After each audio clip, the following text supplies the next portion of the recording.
Welcome. I'm Glenn Anderson with the Olympia Fellowship of Reconciliation. This TV series explores a variety of issues that relate to peace, social justice, and nonviolent social change. This month, we'll find out what's really going on with the crisis between the United States government and the Iranian government. I'm happy to welcome three guests.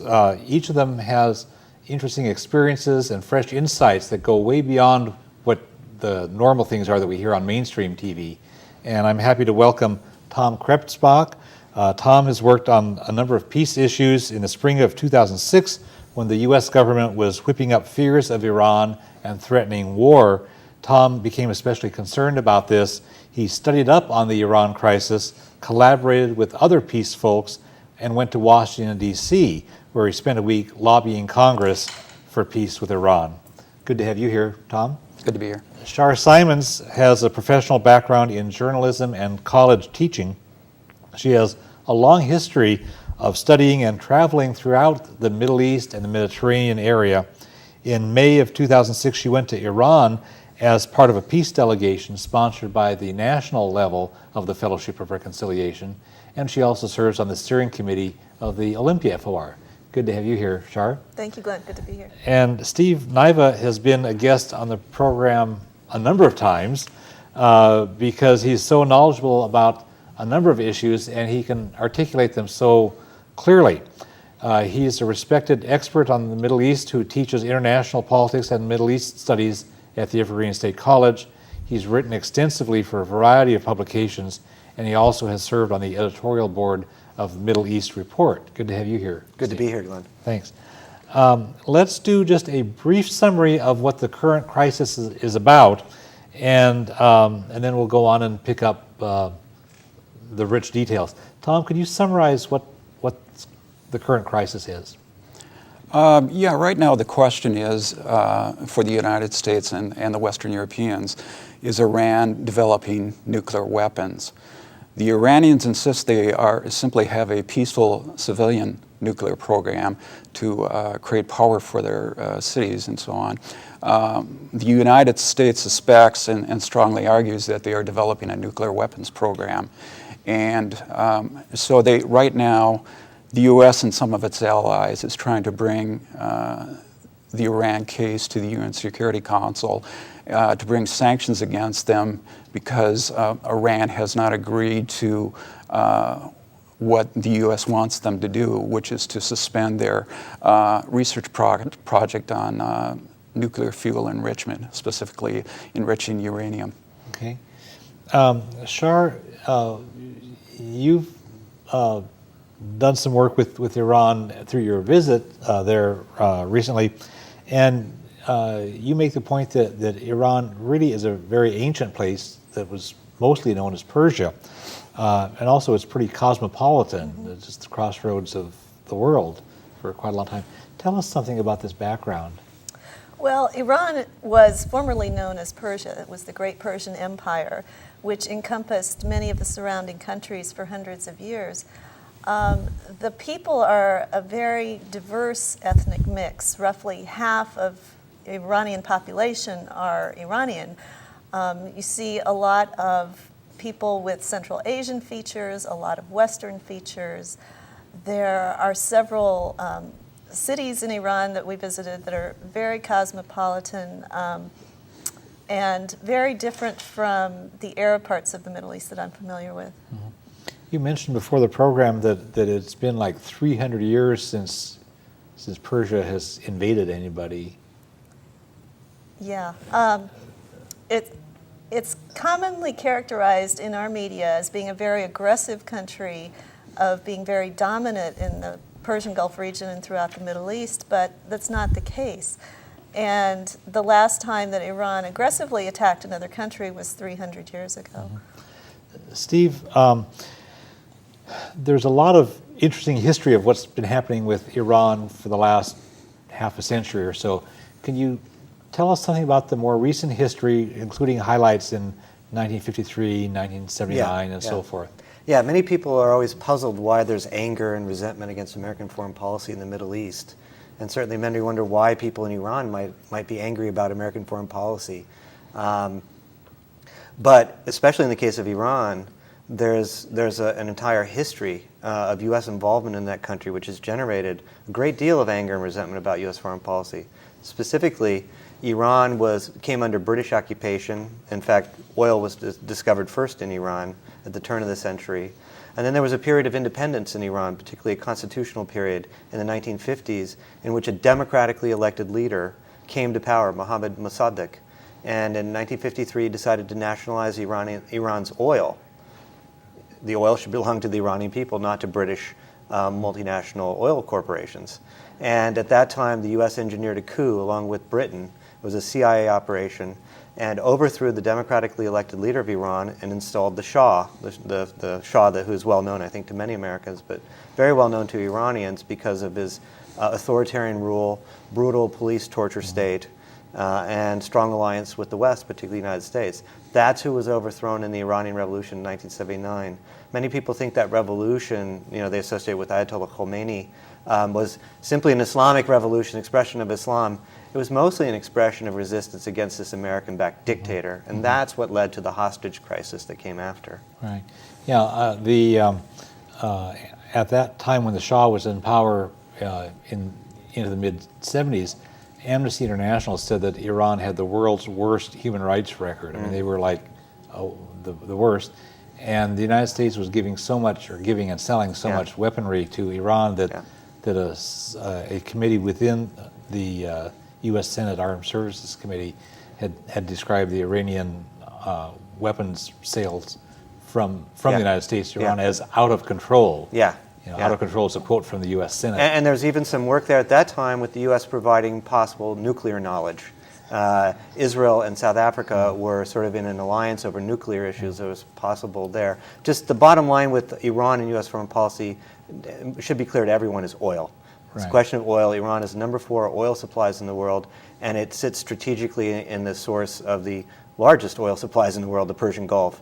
That's been the key issue for the U.S., and it still is today. Yeah.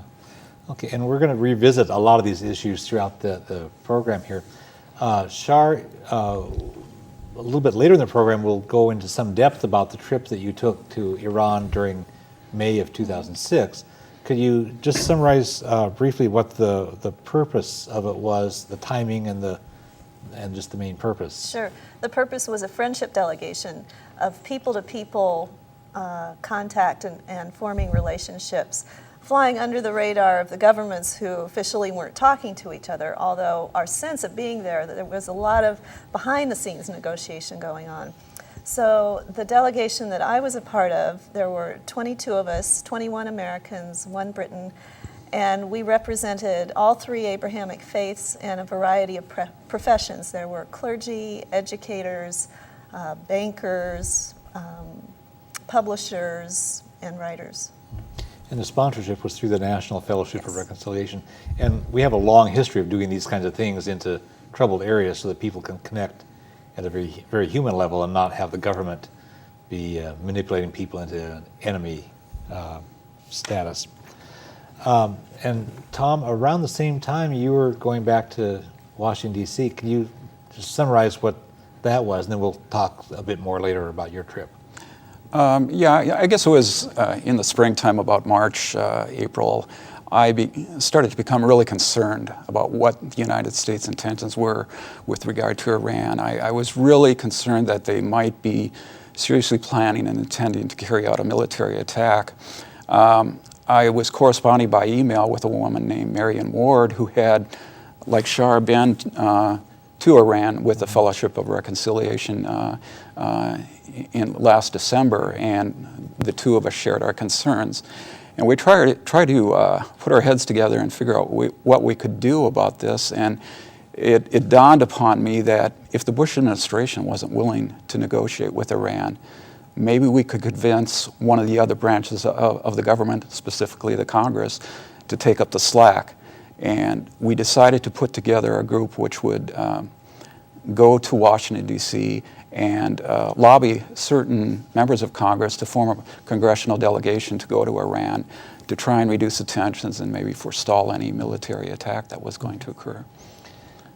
Now, as you mentioned at the beginning of the program, this crisis is supposedly about Iran's nuclear program? You know, is it military or is it just for civilian energy? Could somebody address the notion of what is, to the best of your knowledge, what is the nuclear program there about? How much of a threat does Iran pose in terms of nuclear matters? Why don't you start, Tom? Well, a number of intelligence agencies have indicated that Iran is at least 5 to 10 years away, if they are intending to develop nuclear weapons, from actually developing them. So there's plenty of time to try and seek some sort of rapprochement with their government and work with them diplomatically. I personally believe it when they say that they are not developing nuclear weapons. First of all, I think it was Khomeini originally, and now Ayatollah Khomeini, the supreme leader, who has indicated or proclaimed a fatwa that it is against Islam to develop nuclear weapons. And since Iran is such a strong religious country, I have to believe that there's some sort of credibility to that proclamation. I would just add, I absolutely agree with you that most experts would say 5 to 10 years away, at best, if they are going this route. But secondly, I would add that it's important to remember that Iran has no, it's difficult to say that Iran has any offensive intentions, even if it had weapons like that. Iran is surrounded by neighbors it considers to be very dangerous who have nuclear weapons. Israel has nuclear weapons. Pakistan and India have nuclear weapons. And then the United States has just shown that if you don't have nuclear weapons, you may be invaded by invading Iraq and not North Korea, let's say, a country which has nuclear weapons. So the message to Iran is they might need to develop nuclear weapons or appear to be developing nuclear weapons as a deterrent, primarily from enemies. So even if Iran were developing nuclear weapons, it would, I would say it would be primarily only for defensive means, as a way to deter other kinds of aggression. And I would like to add just a little bit about what we heard on the Persian Street in terms of the nuclear issue and how much of a priority it is for Iranians. As part of the delegation, we met with a variety of groups. We met with veterans of the Iraq-Iran War who had survived chemical attacks. We met with Women's Cooperative. We met with students, variety of religious people, and we also had time to wander around on our own and meet people at random. And what we heard across the board was that people's most pressing concerns have to do with their family and with jobs.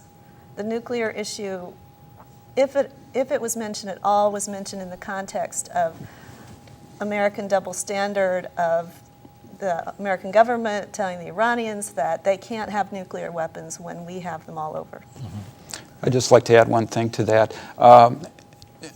As much as the United States would like to suggest that Iran is developing nuclear weapons, there is no evidence of that. The IAEA is regularly making inspections. The International Atomic Energy Agency, right. And that's the people that Mohammed El-Baradei and these people that do really thorough inspections anywhere in the world that's a part of the treaty. As a signatory to the Nuclear Non-Proliferation Treaty, Iran has signed a safeguard agreement, and part of that is to have inspections.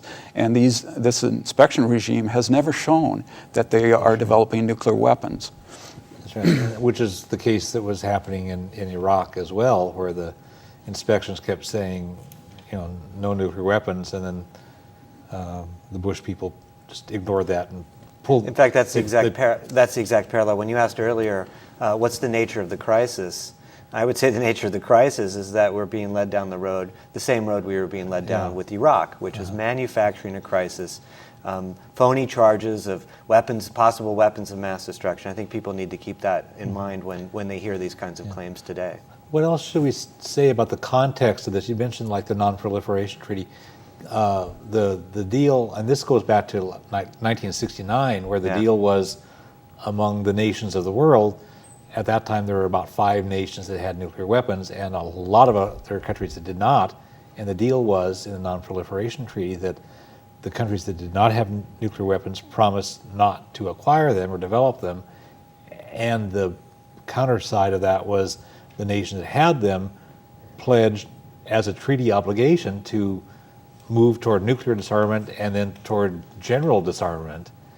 And so it's ironic that the United States, as you said, as both of you have said, that the United States wants to hold other countries to that standard, and we've been out of compliance since 1969 because we not only failed to move toward nuclear disarmament, but now Bush wants to develop this whole new generation of nuclear weapons. And we winked at Israel, which now has 200 to 300 estimated nuclear weapons, and Pakistan and India recently. Yeah. We've allowed them and even reinstated aid packages to these countries while they developed and tested and fired off their own or developed their own nuclear weapons programs. Yeah. When we were preparing for the show, you mentioned that if the United States was really serious about having no nuclear weapons, we would be going for a nuclear-free zone in that region of the world, and that would pertain to everybody, including India, Pakistan, and Israel. Absolutely. As well as Iraq, Iran, or anybody else. Right.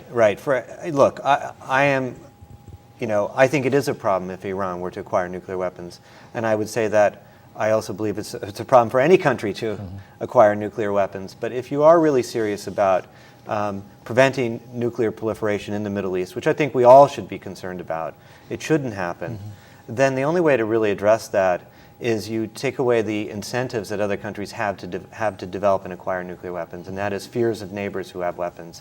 And what's been on the table for a long time, the Egyptian government has promoted this for a long time, is the idea of a nuclear-free zone in the Middle East. And I think it's an excellent idea, and I think those who really care about this issue, and let's say those who are, concerned for Israel's security vis-a-vis an Iranian missile threat, or are concerned for another country's security vis-a-vis a possible Iranian missile threat. That's what they should be pushing for too. But that would mean Israel would have to give up its nuclear armaments, and that would also mean the region itself would have to de-escalate, from acquisition of weapons of mass destruction. But it's a win-win situation. I think so. South America, some years ago, came up with a nuclear-free zone. Brazil had a program. Several nations in South America were looking at that, and they decided instead that South America would have no nuclear weapons, and that's a good solution. Absolutely. Now, go ahead. I think it's also important to put a human face on the issue. And for as much as our administration talks about if they do go into Iran, it'll be a surgical strike, they're just going to take out the nuclear plant. Well, the nuclear plant is just down the road from an orphanage for teenage girls that we visited. And the other place that the U.S. would be likely to hit, if it does go into Iran, is the city of Esfahan, which is the cultural capital this year designated by UNESCO for the Muslim world because it is such a beautiful place. The main square is bigger and older than Piazza San Marco in Italy. But because it's an industrial city, it's also on the administration's hit list. Now, the other charge that's put out there in this current crisis is that Iran is supporting terrorism. And I wonder, Steve, could you address that allegation? Yeah, that's one of the claims that people who want to rev up this sort of threat of Iran rhetoric, which we see so strongly right now, tend to say is that Iran is this great sponsor of terrorism. Well, the first thing that people need to be very clear about is that Iran has never had and will never have any links with groups like Al-Qaeda or the global jihadist terrorist groups that were responsible for the bombings in London, in Madrid, in Morocco, and elsewhere, for the simple reason that Iran is a Shia country. And the jihadi groups and Al-Qaeda groups are Sunni. These Sunni and Shia are two of the main branches within the Islamic tradition.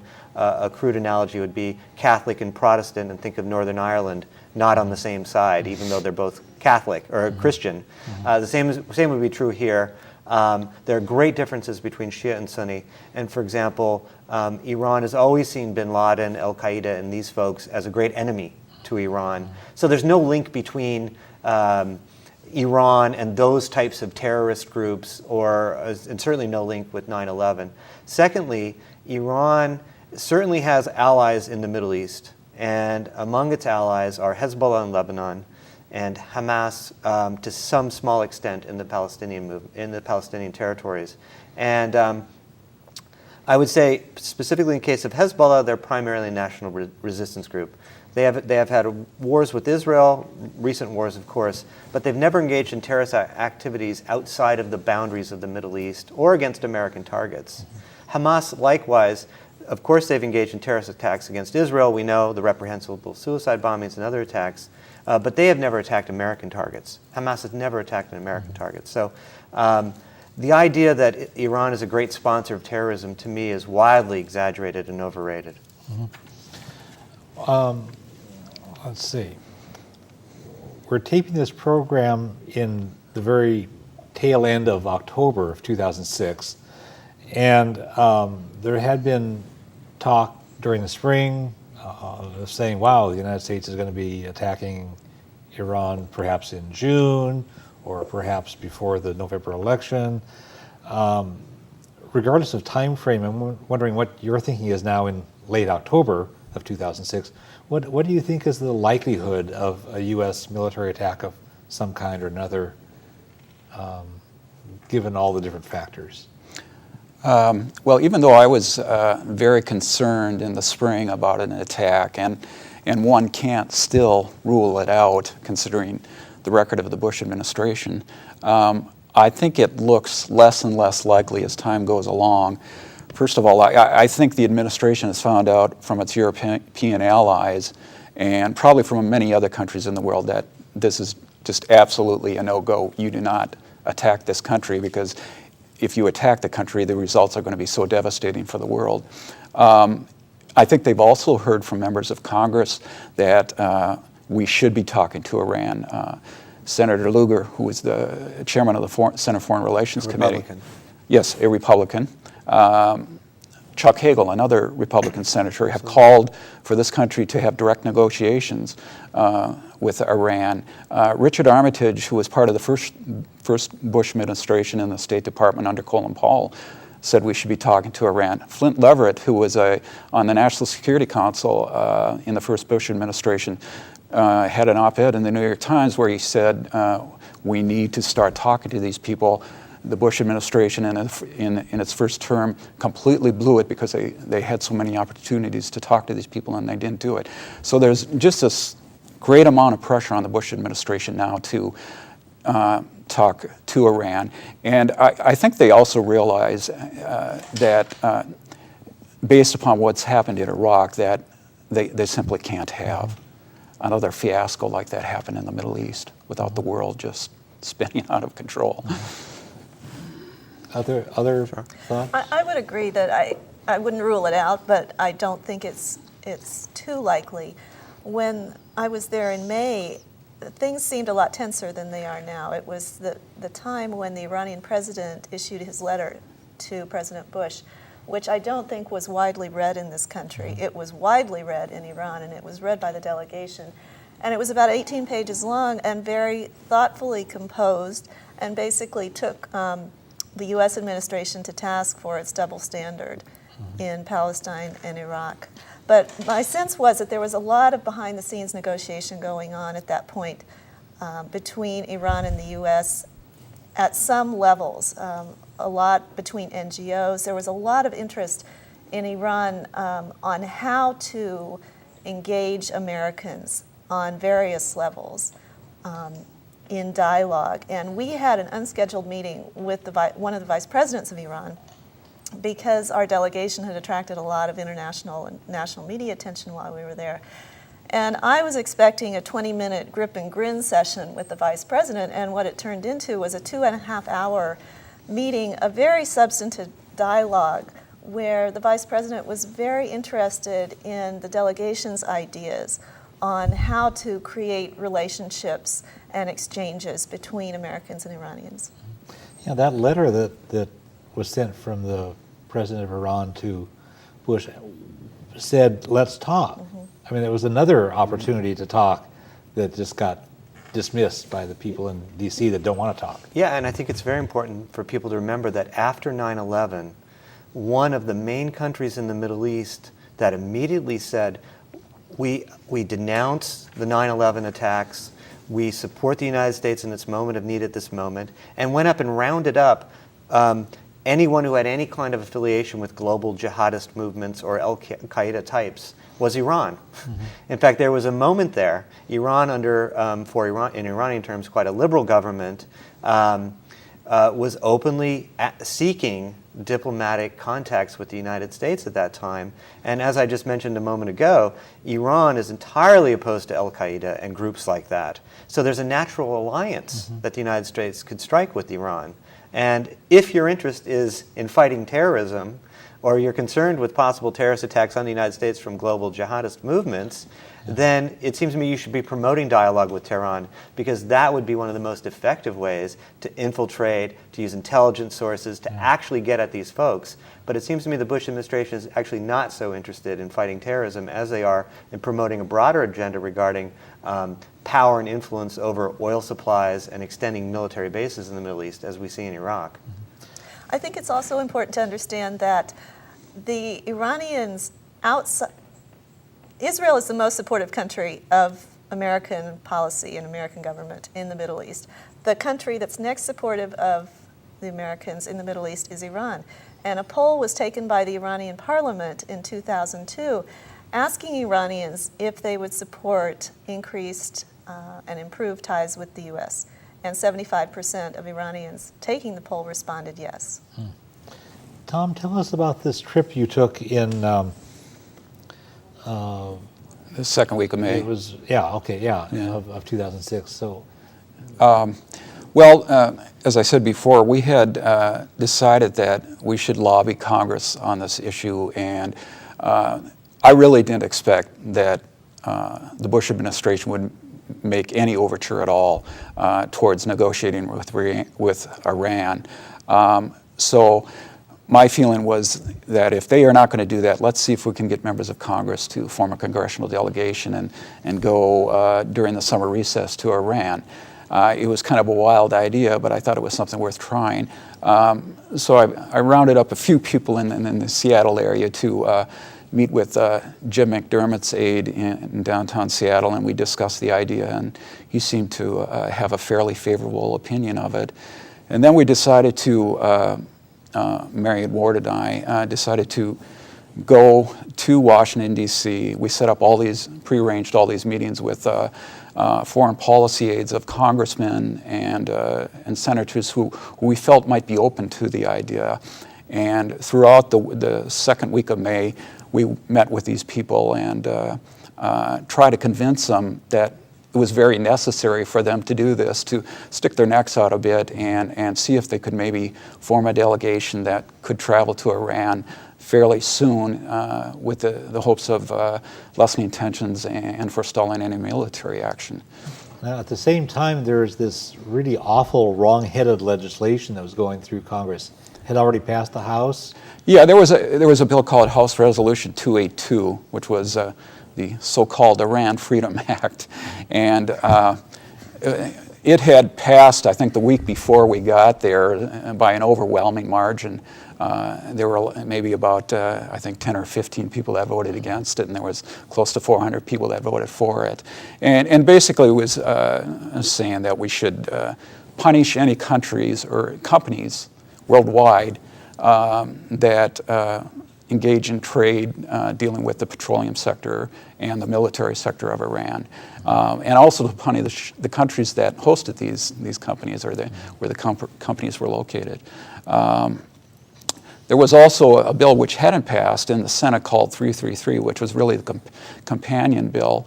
And so in between the times we were talking to these legislative aides of the people that we were trying to convince to form the congressional delegation, we just dropped into other Senate offices and tried to give them information that we had and plead with them not to vote for this bill 333, Senate Resolution 333, if it came up to a vote. Can I just add something to that? Just a small point, which is that this Iran Freedom Act. I think another dimension of that was to support Iranian opposition movements. Yes. And I think what we need to understand is that if you want to give the kiss of death to an Iranian opposition movement, Boy, that's right. have the United States back them at this moment when you're threatening the country with possible military attacks of some kind. So what it suggests to me is that this bill that was passed was largely just a flag-waving exercise to go down to appear as if you're being tough fighting terror. I think anybody who really thinks about this issue understands it's basically an idiotic type of bill. Well, with no real reason. Right. And the idea of pumping money into dissident groups in Iran, it does a couple things. One is it meddles in somebody else's affairs. How would we like it if it turned out that Iran or whatever country was pumping money into political groups in the U.S.? We'd be outraged at that kind of manipulation, and we do that all the time to other countries. And then the other thing is, like you say, it's the kiss of death to real reformist groups, and there really have been over a number of years real reformist groups that support democracy and modernization and moderation and all this kind of stuff. And when the United States does this hard line on the country as a whole, it squeezes out the space where those people can operate, because there's, at a time of crisis, you have to rally behind the government, just like after 9/11 people rallied around Bush. And so here, even though he was already an extremist, and so here when they have an extremist government, when we put that pressure on, it causes people to rally around the extremists, and to question the loyalty of dissidents. It's a terrible. I mean, it's the worst backfiring strategy you can imagine. I'd like to just add that the money that the U.S. government is offering doesn't just go to dissident groups, but it also is offering it to non-governmental organizations, some of which we met with, and it's, like Steve said, it's a kiss of death, because there's a lot of diversity of political discussion in Iran, and there has been for a long time. It wasn't the case so much in the years following the revolution in the 1979, early 80s, but it certainly is the case now. And so for the U.S. government to be offering money to a variety of NGOs really puts pressure on them and makes it harder for them to operate in Iran, which they're doing. It's easy for them to be seen as working for foreign agents, for working for the U.S., to be subverting Iranian society. Right. You also, besides connecting with Congress, you also connected with some people from the Iranian government. Tell us a bit about that. Well, I realized before we started on this thing that there's two sides to the issue, and not only do we have to get people in Congress interested in it, but we would have to get the Iranians interested in it. And so I sent an email to Javad Zarif, who is the Iranian ambassador to the UN, and I asked him about this. And I told him what we wanted to do and what he thought of the idea. And he sent me a very nice message back. It was very short, and he said, I've been working for this for a long time, and I applaud you on your efforts, and I'll do what I can to smooth things for this thing in Tehran. And then right before we went to Washington, I sent him another email, and he basically suggested that it's very difficult, to get something like this going, but he would do what he could. So we presented this response to the people in Congress that we had gotten from him, and hopefully to get them interested in it. Char, let's talk a bit about your trip. You mentioned something about what the intent was as a people-to-people thing, and kind of connecting in that way. Let's see. Is there anything else you want to say about just overall impressions before we get into some of the specifics? Sure. I went on the trip having done a fair amount of traveling in the Arab Middle East and in Turkey, but it was my first trip to Iran. So I was expecting the people that we met and encountered to be very warm and hospitable and gentle, and they were 100%. What surprised me, three big impressions. One was the integration of women in public space that I really was not expecting. The two Middle Eastern countries that require women to cover their head are Iran and Saudi Arabia. But in Iran, beyond that, modest dress is interpreted many ways. We tend to see only women in black chadors, head to toe, being covered. But I would say roughly 50% of the women that we saw in cities around the country were wearing very colorful headscarves, very tight and elegant slacks and long tunics in many different colors. And we also saw women in a lot of professions, very much integrated into the society. And there are a lot of myths that go along with the question of women, the status of women in the Middle East and in Iran, that are attributed to Islam but really predate Islam. And one example is we were visiting the tomb of Cyrus the Great, and who is greatly revered in Iran. And when the Arabs were invading Iran in the 7th century AD, the Persians were very concerned that they were going to destroy the tomb of Cyrus the Great. And so the story goes that the Persians told the Arabs that this isn't the tomb of Cyrus the Great, this is Solomon's mother. And they said Solomon's mother because they knew that the Arabs would respect a woman, and particularly the mother of one of their prophets. And so the tomb was spared. So I want to look at some of the photos, because you took some interesting photos that we'll see.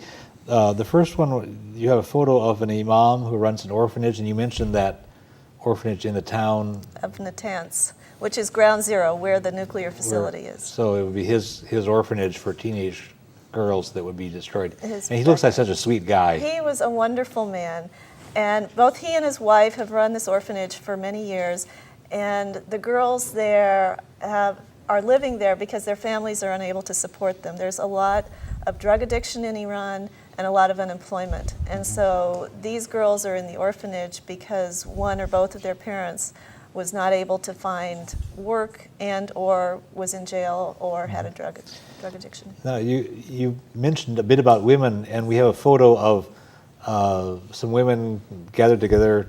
Tell us about that photo. This was a wonderful group who looked like they were having just great fun on a girls' night out. It was in the city of Esfahan, which is one of the major cities in Iran, the cultural capital of the country. And there's a beautiful river that runs through the city. And on both sides of the river are river walks that are packed with people out strolling at all times of night and day, couples, families, kids, single people. And so these women were out having ice cream, and right before I snapped their picture, a couple women joggers went by and some guys on rollerblades. So it was a very lively scene.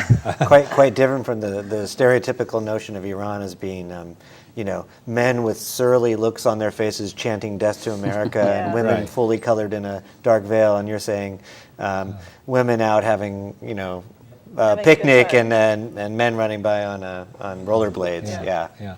Now you also have a photo of one woman. You can see closely what the ice cream is that she's eating. It's a smiley face on her ice cream cone, which all 5 or 6 of the women were holding identical ice cream cones. But I took a picture of her because she looked like the most mischievous one of the bunch. So it's a smiley face is built right into the ice cream bar that she was doing. And then you mentioned religious diversity and that it's not oppressive in the way that the stereotype is here. And I would really like to comment on, Tom, what you said about Iran being a religious country, because I got a different impression. And Iran is the only Middle Eastern country I've been to where I never heard the call to prayer. I mean, there were mosques everywhere, but didn't hear the call to prayer. And also, there have been a couple surveys done of religious and spiritual practices in Iran and a couple other key Middle Eastern countries compared with the United States. And the percentage of Americans who say they regularly attend a worship service is much higher than the percentage of Iranians or Saudis or Egyptians or Jordanians. I think it's fair to say that Iran, its government is an Islamic government, right? Because it's billed itself as such, and it's tried to bring Islamic precepts, aspects of the Quran and so on into governance. And that's different from saying, which I think you're pointing out, that Iran is simply this religiously indoctrinated society or religious society in all its aspects. And I think it's important to make that distinction Very much. between the government and the people. Yeah. And I was also struck by the religious diversity in the country. The Iranian constitution guarantees freedom of religion for Jews, Christians, and Zoroastrians. And the Zoroastrian religion is a monotheistic religion that predates the Abrahamic faiths and actually laid the foundation for the Abrahamic faiths. And we met with clergy of all three of those faiths, and they uniformly said that conditions for religious minorities in Iran is much better now than it was 20 years ago. We also had a conversation with a couple Baha'i women, and Baha'is are the only minority religion in Iran that are not given constitutional protection. And I think the reason for that is twofold. And one of the reasons is because the Baha'i religion was formed after Islam, so their prophet came after Muhammad, which is a problem for some Muslims. But I think the more telling reason why the Baha'is do not have freedom of religion in Iran is because when their religion was being established in the 1860s, there was a lot of collaboration among some Baha'is with the British. And so it was seen as a political threat because you had the Baha'is collaborating with the British. And even today, the Baha'is in Iran, they tend to have a much easier time getting visas to the United States than other Iranians do, because it's almost impossible for other Iranians to come here. They also tend to have more access to outside money than other Iranians. We're running a bit late. I want to cover some of the culture and poetry stuff, and we have some photos again about those, but I wonder if you can keep it kind of tight. We have a photo with street signs. That photo has, I think... we want to keep it pretty tight. Okay. Poetry is part of the national identity of Iranians, and many, many Iranians can recite by heart reams and reams of both classical and contemporary poetry. And so street signs of major thoroughfares in major cities are named for classical poets, particularly Hafez and Saadi. The tombs of Hafez and Saadi are great Friday night hotspots where couples gather to read love poetry to each other. Families come with their children. They offer prayers at the tombs. It's a great hangout place. And then we have... oh, you told me one thing on the phone about the vase. Tell that story if you can do it pretty succinctly. I bought a vase in Natanz, which is ground zero where the nuclear reactor is. And on all four sides of the vase are verses from a poem written in Farsi. So I asked the shopkeeper to translate it for me, and he did, and I wrote it down. And later I was showing it to our guide, and she was looking at the translation. She said, you know, one of those lines, it's not quite right. Let me call my son. So she gets on her cell phone, calls her 29-year-old son, who's a computer programmer.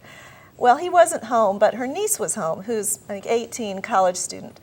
And she knew the line of poetry right off the bat and, you know, gave me the accurate translation. And it was just an example of what we encountered several times with people knowing poetry to that extent. Okay. We have a photo also of a young fellow with some balloons. That was in the city of Esfahan, on the river near where the women were eating ice cream. And the bridge is another great hangout spot where people congregate. Okay, and we also have a photo of a young couple, and they just look like real human beings, just enjoying being together, enjoying the relationship. And that's what we saw all over Iran.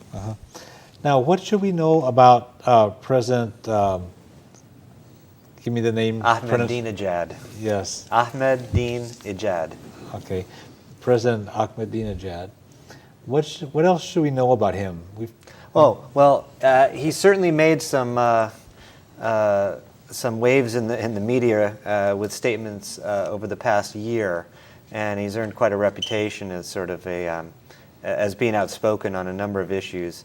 What people need to know is that he represents the sort of the right wing of the Iranian political spectrum, very conservative, wants to push a very culturally conservative agenda, and also is not so much interested in dialogue with the United States as his predecessor, Khatami, was, who was very liberal culturally and in terms of a dialogue with the United States. And because of American foreign policies, because we ramped up the rhetoric against Iran, didn't reciprocate after 9/11 when they were reaching out to us, I think we put the nail in the coffin of a liberal government in Iran and brought into power this much more conservative, much more hardline leader.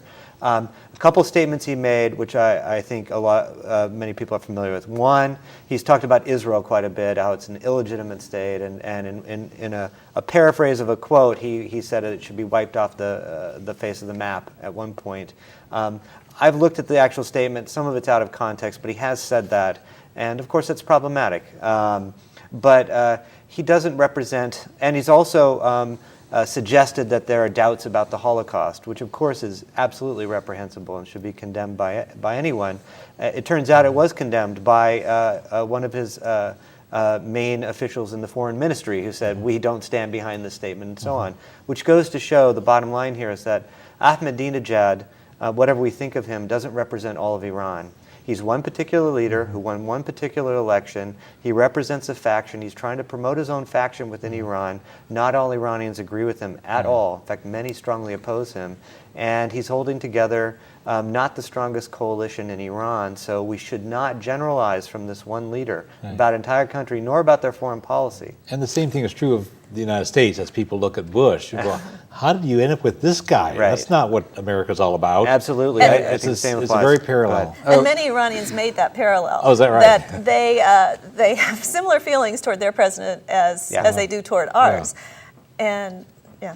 One thing people should realize is that I think that Ahmadinejad was elected by about something like 36% of the vote. Exactly. Yeah. It was a very, very small amount, but it was bigger than anybody else got. Much like Bush. And also the president in Iran does not have the same power as the president of the United States.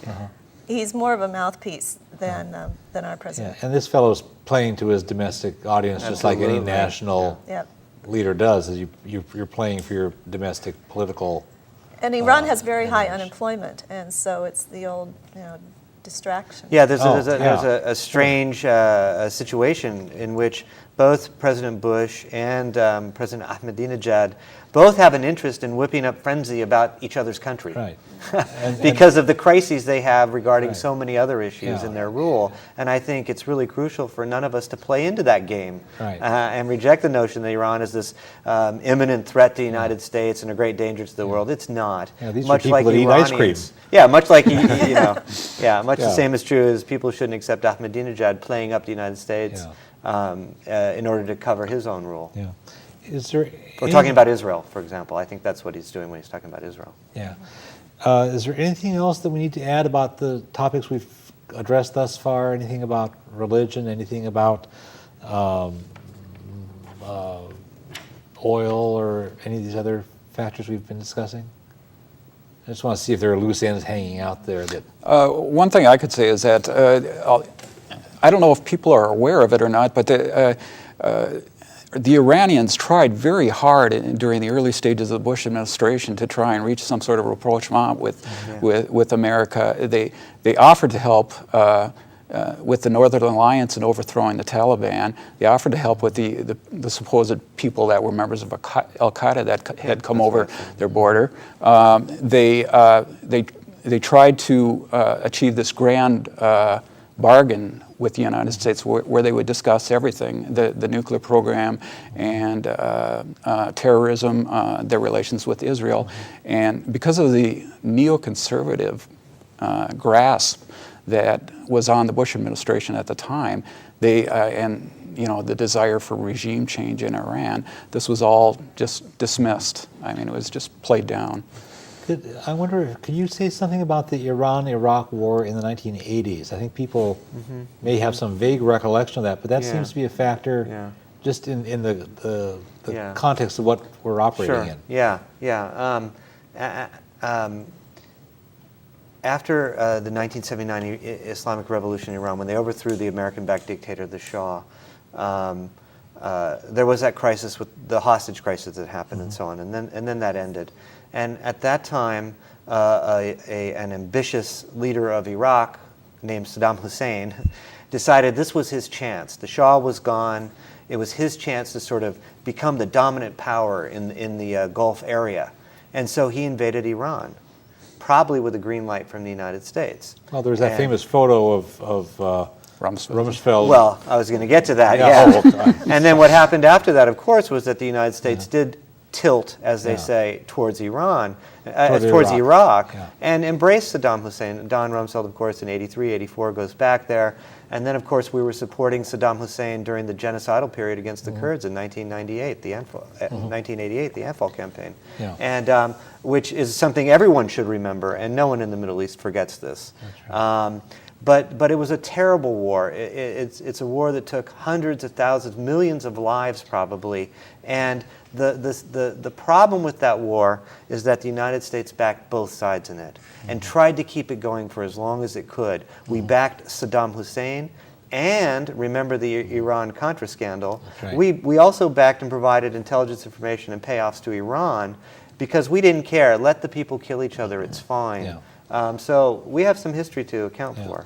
Yeah, the Iran-Contra thing was where the Reagan administration was illegally selling weapons. Buying weapons to funnel to the Nicaraguan Contras who were fighting the Sandinista government. And which the Congress had explicitly said is Amendment. Illegal. The Boland people, grassroots people, including people right here in Olympia, pushed this through Congress to say we prohibit the U.S. government from providing military aid to the Contras, and who are the U.S.-funded terrorists trying to overthrow Nicaragua's government, and the Reagan administration illegally was dealing weapons with Iran in order to violate the federal law about and we just our government just keeps on doing illegal things and keeps seeing military things as the only solution, and all it does is make things worse. The Iran-Iraq War is a great example of why many Iranians distrust the United Nations. Because during the Iran-Iraq War, Iran went to the United Nations, I think, 5 times, asking for an investigation into the war so that some responsibility could be assigned. And they were rebuffed every time. Glenn, you asked if there was anything else that we should mention here, and you mentioned oil. And I think this can't be talked about enough. The issue with Iran ultimately is about energy supplies in the Middle East, in the Persian Gulf area, and who's going to have power and control over that region, who's going to be able to set the terms of power and control in that region regarding the world's most important energy supplies, namely oil. And don't forget that natural gas is on the other side of Iran's border, particularly located in Central Asia. All those Stan countries, Kyrgyzstan, all those. And so the United States' main mission, I think, in all of this right now, the Bush administration, led by the neoconservatives, is mainly to bully Iran, to prevent it from becoming an independent power regarding energy, regarding military might, because Iran is going to ally with Russia, Iran is going to ally with China, possibly develop ties with India. The U.S. might lose control over sort of garnering and manipulating oil prices, oil distribution, and so on. And so that's ultimately what this is about. This is not about nuclear weapons, fears of nuclear attacks, or other things. This is about hegemony and power over oil supplies, energy future. So what they're doing is they're putting out one set of rationale and rationalizations for public consumption on the surface. And this other motivation that you're describing is what's really driving. That's the game that's being played. The game is about controlling energy supplies and so on. What policies would you like to see in place? What would you like the United States to be doing? We already mentioned supporting a nuclear-free zone in that region. What are other things that you would like as solutions? Well, I think the first thing they could do is take the preconditions off of their offer to talk with the Iranians. Right now they're saying that Russia, China, the European three, and the United States will have negotiations with Iran if they freeze their uranium enrichment process, which is just research project at this It's point. minuscule. That Right. You need 90% enrichment to get up to weapons grade, and they're at 4.8%. Well, 4.8% is what they need for a nuclear reactor to give them power. Right. And so that's what they're shooting for. That's all they could get, but they need 90% enrichment for weapons grade. So they're like, as everybody said earlier in the show, years away from that. Yeah. And Iran did once before freeze that program when they were talking to the EU3, right. Germany, France, and Great Britain. So getting rid of those preconditions and getting right into the talks would be good. What else would we recommend? We're really pretty tight on time. I think the U.S. should declare that it's not going to attack or invade Iran. And that's one thing that Iran has asked for. Absolutely. Please assure us that you're not going to attack us. In fact, that would be one of the main motivations for Iran to acquire nuclear weapons, so it could have North Korea's fate rather than Iraq's fate, and prevent an American invasion. Yeah. And begin dialogue right away. Yeah. Let's see. What would you like the people who are watching the program to do? We're almost down to this, like the last question before closing comments. So for the people watching the program, what would you like them to do? I think I would encourage people to really question what they're getting in mainstream media and really examine this own kind of heightened sense of fear that's being manufactured in this country and trying to take us elsewhere rather than looking at our own situations. And in response to your last question too, I would also think that one of the things that needs to happen is both our governments need to develop cultural and educational ties and make those exchanges easier and more possible. When an Iranian won the Nobel Peace Prize a couple of years ago, she couldn't even get her book published in the United States for a while because of the sanctions. Wow. What else would you like the viewers to do? Well, I'm a big advocate of people talking with their congressional representatives and their senators in any way they can. I think that's an element within the peace and justice community that is sometimes overlooked. And it just seems to make sense to me, if you want to change public policy, whether it's Iran or nuclear policy or Iraq or anything, probably the most efficient and effective way to do that is to try and meet with your representative, try and meet with members of Congress. You don't necessarily have to travel to Washington, D.C., but you can go to your congressperson's office, nearest office, and talk with their aides and so on. Mm-hmm. To me, it just makes sense that if you want to change policy, you should learn as much as you can and then confront these people about the policies that they're putting together. Right. Okay. I wonder, can we come up with like a closing closing thought from each person for 30 seconds or less? Yeah, I think the key issue here, we're in a new environment, a new information environment now, a new media environment. And I think the American government, the Bush administration in particular, has spent a lot of energy and time and energy in planning to kind of simulate crises for us, to keep us disoriented, to keep us distracted, to keep us fearful, because they have a different agenda. They have an agenda, well, we could go into it more, but they have an agenda that's concerned with a lot of other things. Right. But I don't think our security is at the top of that list. And so I think we have to be very skeptical about these simulated and manufactured crises. And my sense is that Iran is going to be featured in all kinds of potential crises, wag the dog scenarios. Actually, go watch Wag the Dog. If you want to understand the way the Bush administration is operating, go watch that film. It should help you figure it out. Great. Thanks. Who else has a closing thought? Pretty briefly. Yeah, I think people should just realize, or at least I'm convinced, even though I don't think it's very likely, if this country does attack Iran militarily, I believe it could escalate beyond the control of any one country, and it could well lead to a world confrontation. Okay. I would encourage people to start talking with each other, having real dialogue, because we're out here saying it, but my sense is that a lot of other people are thinking similar thoughts. Great. I want to thank each of you for being guests and sharing your insights and wisdom with us. I want to thank the viewers for having watched. We're all one human family. We all share one planet. We can create a better world, but we all have to work on it. And the world needs what you have to offer. Thanks for watching.